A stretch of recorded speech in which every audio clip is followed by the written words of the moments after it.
দিকে তাকিয়ে আছো কেন? এখন ঘর থেকে পত্রপাঠ বিদায় হও দেখি। এই যাও যাও যাও, রাজসভায় যাও। সারাদিন শুধু খাই খাই খাই। ওহ, আজকে তো রাজবাড়িতে ভোজ। এই যাও না, তৈরি হয়ে নাও। ওহ, তুমি তো আম কেটে দিলে না, যাক রাজবাড়ি গিয়েই খাবো বৈদ্যর বাগানের আম। পেটটা ঠিক থাকলেই হয়। ওহ, দেখো মা, দেখো। ওহ,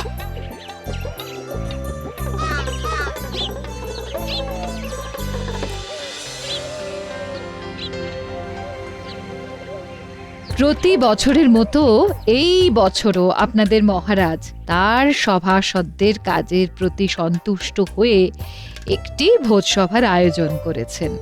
সকলে পেট ভরে খাবেন, কেউ কোনো লজ্জা করবেন না কিন্তু। আমিও লজ্জা করব না। লজ্জা তো নারীর অলংকার, আপনি কেন লজ্জা পাবেন? গোপাল, তুমি একটু খাওয়ার সময় মহারাজের দিকে নজর রেখো। ওনার যে বয়স হচ্ছে, উনি সে কথা ভুলেই যান। তুমি মহারাজের পাশেই বসো গোপাল। রানী, অনেক হয়েছে, আর হাতে হাঁড়ি ভেঙো না তো। এবারে গরম গরম লুচি, আলুর দম, রসগোল্লা, কালো জাম আর ভালো আম দিতে বলো।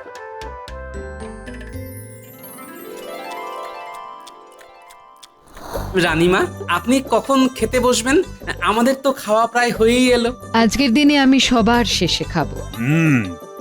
তোমাদের রানীমাও আমার মতোই তোমাদের ভীষণ ভালোবাসেন। সকলের পেট ভরেছে তো, আবারও বলছি, কেউ লজ্জা পাবেন না। জব্বর খেলাম। বেশ বেশ, এবারে আসছে রাজবৈদ্যর বাগানের আম। ধন্যবাদ বৈদ্য মশাই। আমাকে লজ্জা দেবেন না রানীমা। তা মহারাজ, আপনার বাগানের আম আমরা কবে খাবো? আপাতত বৈদ্যর বাগানের আম খাও, তবে হ্যাঁ, আমার বাগানের আমগুলো পাড়ার ব্যবস্থা করতে হবে। মহারাজ, আপনি আম পাড়ার দায়িত্বটা আবার মন্ত্রী মশাইকে দেবেন না। তাহলে কিন্তু একটা আমও আপনি পাবেন না, সব উনি বেচে দেবেন। আমি বেচলে তো তাও সেটা তো বাজার মারফত সাধারণ মানুষের পেটে যাবে, আর তুমি আম বাগানে গেলে তো সব আম তোমার একার পেটেই চলে যাবে গোপাল। আচ্ছা আচ্ছা, হয়েছে হয়েছে, থামো তো সবাই। এবার চলো, মন ভরে সবাই বৈদ্যর বাগানের আম খায়। কে আছো? আম নিয়ে এসো।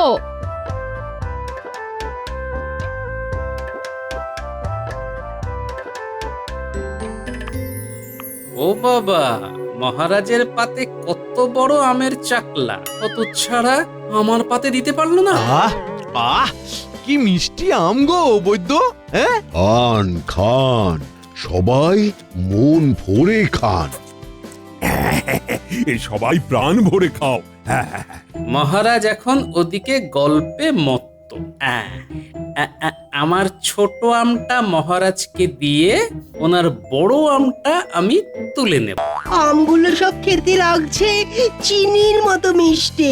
এক সে বড়কর এক আম, সব বৈদ্যের বাগানের শ্রেষ্ঠ। নিন নিন নিন, এবারে মহারাজ আম খান, আম খান। আমটা আমায় অদল বদল করতেই হবে।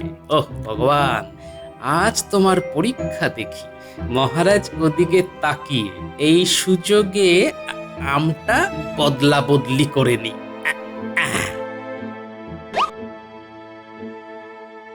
কি হ্যাঁ, গোপাল আম চুরি করে নিচ্ছে, তাও আবার মহারাজের পাত থেকে। দাঁড়াও দাঁড়াও, এবার গোপাল তোমাকে আমি দেখাচ্ছি, দাঁড়াও। আহ আহ, বেশ, হ্যাঁ, ভালোই মিষ্টি আম। তাহলে সবাই এখন যে যার বাড়ি গিয়ে ভাত ঘুম দাও। মহারাজ, আপনার পাত থেকে বড় আমটা গোপাল চুরি করলো, বুঝতে পারলেন না? গোপাল চোর? আগে আম চোর। আমচোর? তাহলে মন্ত্রী কি আমায় দেখে ফেললো নাকি? এই সেরেছে, তাই হবে। ও ভগবান, তুমি আমাকে পথও দেখালে, আবার ফাঁসিও দিলে। এ কেমন লীলা তোমার! গোপাল আবার কখন আম চুরি করে? আমি তো নিজের পা থেকেই আম খেলাম। একটু আগেই আপনি কথা বলতে ব্যস্ত ছিলেন, সেই সুযোগে আপনার আমের বড় টুকরো চাকলাটা সরিয়েছে। কিন্তু আমার আমের চাকলাটা তো ছোট ছিল। সেটা তো গোপালের হাতের খেলের জন্য হয়েছে মহারাজ। সে নিজের পাতের আমের ছোট টুকরোটা আপনার পাতে রেখে আপনার পাতের বড় টুকরোটা নিজে নিয়ে নিয়েছে। সে কি? গোপাল, এসব কি শুনছি? বুকের পাটা থাকলে স্বীকার করো গোপাল। আগে মহারাজ, হ্যাঁ মন্ত্রী মশাই ঠিকই বলছেন, তবে এই ঘটনাটাকে ওই চুরি করা বলে না, বদলা বদলি বলে মহারাজ। চলুন হাত ধুয়ে রাজসভায় গিয়ে আলোচনা করি। হ্যাঁ হ্যাঁ হ্যাঁ, চলো চলো চলো। চোরের মায়ের বড় গলা। তা তুমি হুট করে এমন কাজ করলে কেন গোপাল? আম পেলে আমি শুধু বদলা বদলি নয়, অনেক কিছু করে দেখিয়ে দিতে পারতাম। আমার এতগুলো আম বাগান, আমি কিছু করতে পারলাম না, শুধু এই কবচ হয়ে আম খেয়ে গেলাম, আর তুমি কি না? আমার যদি আপনার মতো আমের বাগান থাকতো তাহলে দেখিয়ে দিতাম আপনার থেকেও কিভাবে আরো ধনী হওয়া যায়। এই, তুমি কি আমার সাথে বাজি ধরবে নাকি গোপাল? আমারই আমের বাগান নিয়ে আমার থেকেও আরো বেশি ধনী হওয়ার বাজি ধরতে চাইছো? হ্যাঁ, ধরতেই পারি কি হিম্মত! মহারাজ, আমি বাজি ধরতে রাজি। আপনি আমায় শুধু আপনার আমের কখানা বাগান দিন, দেখবেন আমি আপনার থেকেও অনেক বেশি বিত্তবান হয়ে গেছি। কি এত বড় কথা? ও মন্ত্রী, কি করব বলো তো? মহারাজ, গোপাল 7 জন্মেও আমের বাগান নিয়ে আপনার থেকে ধনী হতে পারবে না। ও খালি আম চুরি করতেই পারে। তাহলে বাজি ধরতেই পারি, কি বলো মন্ত্রী? আমি বলছি, চোখ কান বুঝে বাজি লড়ুন মহারাজ, চোখ কান বুঝে। বেশ গোপাল, আমি বাজি ধরছি, আর আমার একটা প্রাথমিক শর্ত আছে, যেটা সকলের সামনে আমি একদম আম বাগানে গিয়ে বলবো। চলো সবাই আম বাগানে চলো।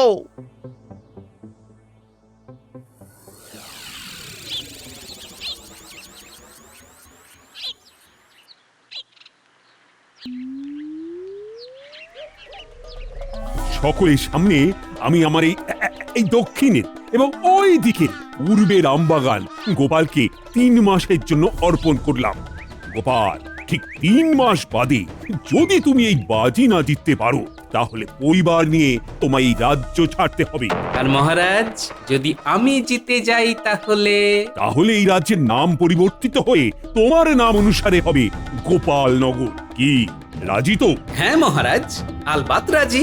দেখা যাক পরবর্তী 3 মাসে তুমি আমার থেকেও ধনী হয়ে এই রাজ্যের নাম নিজের নামে করতে পারো, নাকি এই রাজ্য ছেড়ে অন্য রাজ্যের বাসিন্দা হও। হ্যাঁ মহারাজ, সময়ই কথা বলবে। ঠিক 3 মাস বাদে মহারাজের সিন্ধুকে সঞ্চিত মোহর এবং গোপালের আয়ের মোহর গোনা হবে।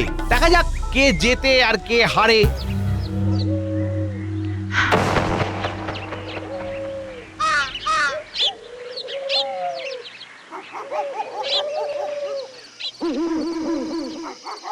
গিন্নি, ও গিন্নি, বাজি তো ধরে নিলাম, জিতবো তো? দেখো, জিতবে কিনা জিতবে সেটা আমি জানি না, কিন্তু তুমি যে বাজি ধরা সাহসটুকু দেখিয়েছ তাতেই আমি খুশি। হ্যাঁ হ্যাঁ, চেষ্টা তো করি। মাথায় একটা মোটামুটি পরিকল্পনাও করে নিয়েছি, বুঝলে? কাল থেকে লেগে পড়বো। গিন্নি, তোমাকেও কিন্তু এই লড়াইয়ে আমার সাথে সাথ দিতে হবে। এ তুমি না বললেও পাশে থাকবো, হ্যাঁ, আর বললেও পাশে থাকবো। তুমি আমার বড় ভরসা গিন্নি। বলছি, মেয়ে জামাইটাকে একটু দেখে। ওফ, আবার সেই জামাইয়ের কথা। আচ্ছা আচ্ছা, বুঝেছি। বলছি, এই কালকে কি তোমার সাথে ন্যাপলা গুলটেরা আম বাগানে যাবে নাকি? হ্যাঁ, ওরা তো আছেই। এছাড়াও আরো কিছু জনকে ডেকে নিয়েছি, বুঝলে? 2খানা বাগানের আম পাড়া কি 4টিখানি ব্যাপার।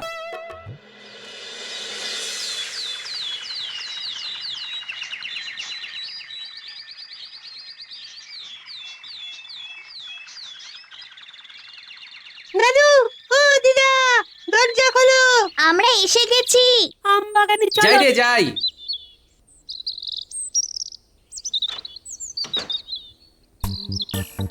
দাদু, তোমার কথা মতো আমাদের সবার জন্যই আম পাড়ার আঁকশি দেওয়া লাঠি এনেছি। ভালোই হবে, সবার হাতে একটা করে লাঠি থাকবে। দাদু, তুমি যে বললে আমগুলো পেড়ে আমাদের আরো বেশ কিছু কাজ আছে, কই কি করতে হবে সেটা তো বললে না। এই হ্যাঁ, তুমি তো আমাকেও বললে না। আম নিয়ে কি পরিকল্পনা আছে তোমার মাথায়? বলছি সব বলছি। আমরা 2টো বাগান থেকে মোট যত আম পারবো তার ভেতরে কিছু আম শহরে বিক্রি করে দেব, কিছু আম নিয়ে চপের দোকান দেব, এই আমের চপের আর কি, আর কিছু আম নিয়ে আমের শরবতের দোকান হবে। তারপরে বাকি যা আম থাকবে সেগুলো নিয়ে আমার অন্য অন্য পরিকল্পনা আছে। সেটা আবার পরে বলবো, এখন নয়। এখন সবাই চলো আগে গিয়ে আম পাড়ি।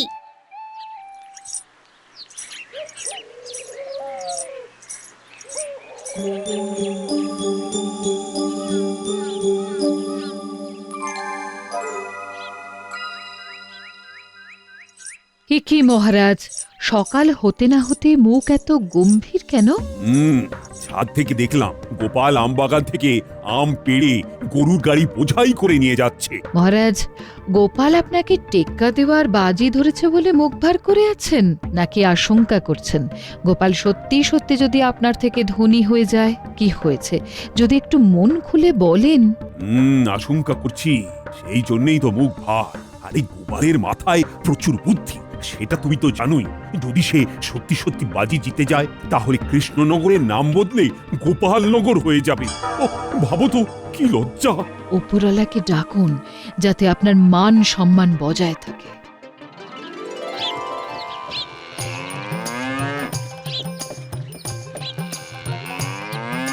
গিন্নি, ও গিন্নি, মাত্র 8 গাড়ি বোঝাই আম এনেছি, একটু ধুয়ে দাও না।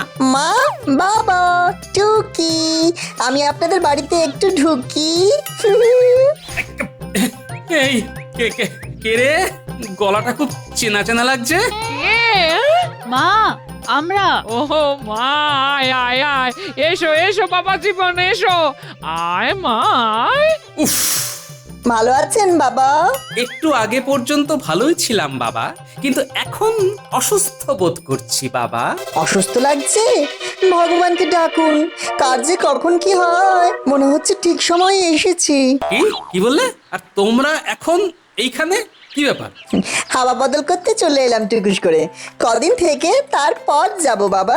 দেখো তোমার কদিন যাতে আবার বেশি দিন না হয়। বাবা, এই দালানে ভর্তি আম যে, কি ব্যাপার? আমি কি একটু খাবো? না বাবা, এইগুলো খাওয়ার জন্য নয়। বাবা, একটু বলো না কি হয়েছে? আসলে মা, আমি মহারাজের সাথে বাজি ধরেছি বুঝলি। বলেছি ওনার থেকেও ধনী হওয়ার ক্ষমতা আমার আছে। বলেছি ওনার বাগানের আম নিয়েই আমি আমার ক্ষমতায় অনেক কিছু করে ওনাকে ধনী হয়ে দেখাবো। ও বুঝেছি, তা এগুলো ওনার বাগানেরই আম, তাই তো? হ্যাঁ মা, এই আমগুলো নিয়ে কিছু শহরে বিক্রি করব, কিছু আম নিয়ে শরবতের দোকান দেব, আর কিছু আম নিয়ে আমের চপের দোকান খুলব। তারপর অবশিষ্ট আমগুলো দিয়ে আম তেল, আমের আচার, আম সত্ত্ব। বাবা, এইগুলো করতে অনেক লোক লাগবে তো। তারপর 1-2 দিন অন্তর অন্তর আরো আম নিশ্চয়ই আসবে। হ্যাঁ মা, আম তো আসতেই থাকবে, তারপর ঝাড়াই বাছাই ধোয়ার ব্যাপারও আছে। এদিকে অত লোকও নেই, কি যে হবে তাই ভাবছি বুঝলি। কিচ্ছু ভেবো না বাবা, আমি আছি, তোমার জামাই আছে, ও সব আম ধোয়া বাছা করে দেবে। আমি এখন আম ধোবো? শুধু আম ধোয়া নয়, অনেক কাজই করতে হবে। চলো। যাক, ভগবান মুখ তুলে চেয়েছেন।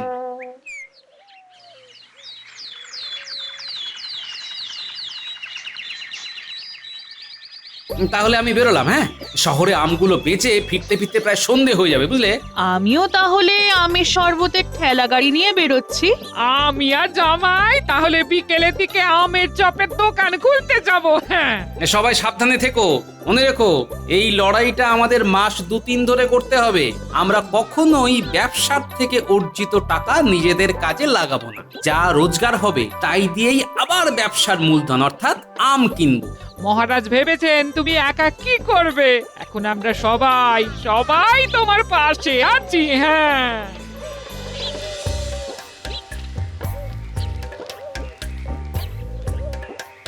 কাঁচা আমের মিঠা শরবত, 1 ঘটি 1 মোহর।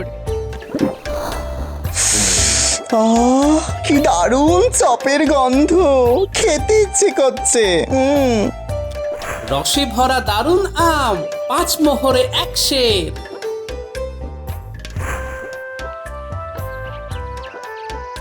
35,999। আর এই একটা, তাহলে হলো সর্বমোট 36,000টা মোহর।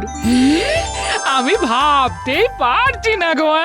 বাবা, 1.5 মাসের মধ্যে এই, তাও আবার 2খানা আম বাগান নিয়ে। কষ্টের ফল। হ্যাঁ, আমি ভাবছি আরো দুখানা আমবাগান কিনে নিই, বুঝলে?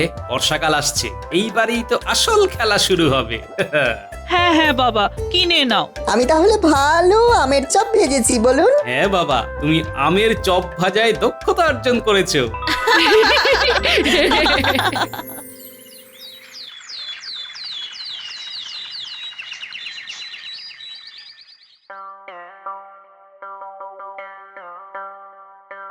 কি ব্যাপার গোপাল, এখন রাজসভায় যে? কি ব্যবসা লাটে উঠলো নাকি? আগে না মন্ত্রী মশাই, মহারাজ, আমি আপনার থেকে দুখানা আমবাগান কিনতে চাই। কি? আম বাগান কিনবে? হ্যাঁ।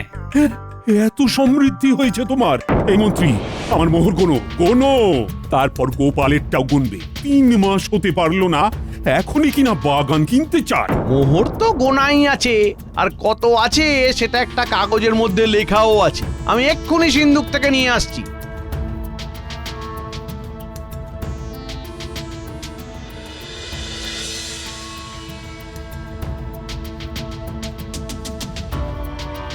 মহারাজ, আপনার সর্বমোট 36,500। এবারে গোপালেরটা দেখো।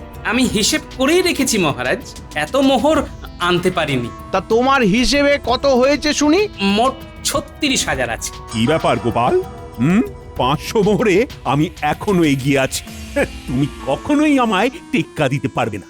যাও যাও, আমি আর আমবাগান দেব না। ভেবে দেখুন মহারাজ, এখনো 3 মাস হয়নি, তাতেই আমি আপনার ঘাড়ে নিঃশ্বাস ফেলছি। যাকগে, আসি। আমার বরাদ্দ 3 মাস শেষ হলেই না হয় দেখা হবে মহারাজ।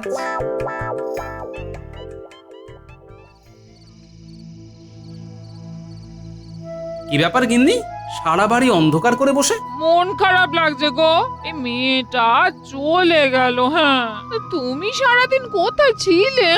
এবারে আসল যুদ্ধে নামতে হবে গিন্নি, তৈরি হও।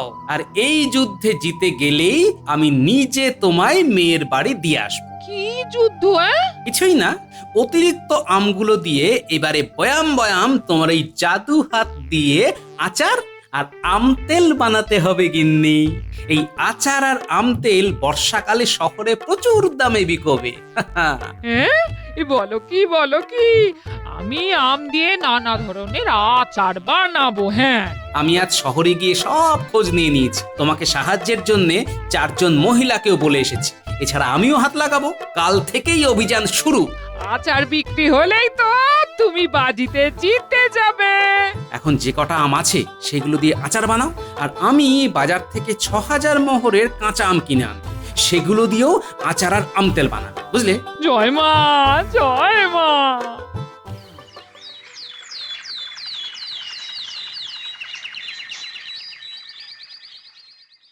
কি ব্যাপার, গোপালের মুখে এত হাসি যে? আগে বিজয়ের হাসি। গোপাল, এত স্পর্ধা, এত আত্মবিশ্বাস ভালো নয়। মাঝে মাঝে আত্মবিশ্বাসটা প্রকাশ্যে আনা ভালো মহারাজ। গোনা শুরু করো খাজাঞ্চি, আগে আমারটা করো। জোরে জোরে গুনবে। আই মন্ত্রী, তুমি খেয়াল রাখো। 1 2 3 50,000।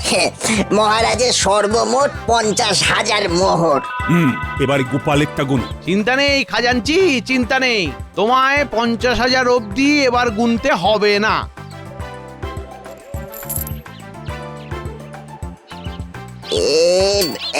এক 2 3 49,999। কি হলো খাজাঞ্চি, সব মোহর শেষ তাই তো? জানতাম গোপাল হেরে যাবে। আমি তো বলেইছিলাম মহারাজ। মহারাজ, মোহর এখনো শেষ হয়নি, এখনো থলিতে 10টা মোহর আছে।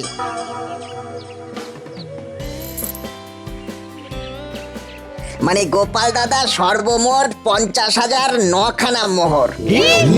তার মানে গোপাল জিতে গেল? আমার কৃষ্ণনগর কি তবে গোপালনগর হয়ে যাবে? মহারাজ, আপনাকে পরাজিত করার ইচ্ছা আমার প্রকৃতভাবে একদমই নেই মহারাজ। আমি শুধু এই কাজটা করেছি আপনাকে এটা বোঝানোর জন্যে যে এই প্রকৃতি আমাদের কাছে তার প্রাকৃতিক সম্পদ ঢেলে রেখেছে, অথচ আমরা বুদ্ধিমান মানুষ হয়েও তা কাজে লাগাই। দেখুন মহারাজ, আপনার কাছে আম বাগান আছে, আপনি চাইলেই আপনার বাগানের আম দিয়ে ব্যবসা করে আরো ধনবান হতে পারতেন, কিন্তু আপনি তা করেননি। সেখানে আমি একজন সাধারণ প্রজা হয়ে খেটে ব্যবসা করে আপনার থেকে 9টা মোহরের বেশি মালিক হয়ে আপনার থেকেও ধনী মহারাজ। সুতরাং শুধু বুদ্ধি থাকলেই হয় না, সেই বুদ্ধিকে সঠিক খাতে কাজে লাগানোটাই হলো আসল বুদ্ধিমানের পরিচয়। তার সাথে ইচ্ছাও থাকতে হয়। এই কে বললো রে মন্ত্রী? দাঁড়াও মন্ত্রী, তোমার হচ্ছে। আয়, কে আছিস? কারাগারটা খোল। আজ ওর উস্কানিতেই আমি বাজি হারলাম। পালাও পালাও পালাও। মহারাজ, আমার ঘাট থেকে শুধু 3 মাস আগে আপনার পাত থেকে আম অদল বদল করার দোষ মকুব করে দিন মহারাজ। বেশ বেশ, সব মুকুব। এবার বেটা মন্ত্রীকে আমি আচ্ছা করে ধোলাই দেব। মন্ত্রী দাঁড়াও, দাঁড়াও মন্ত্রী। আয় আয় মন্ত্রী।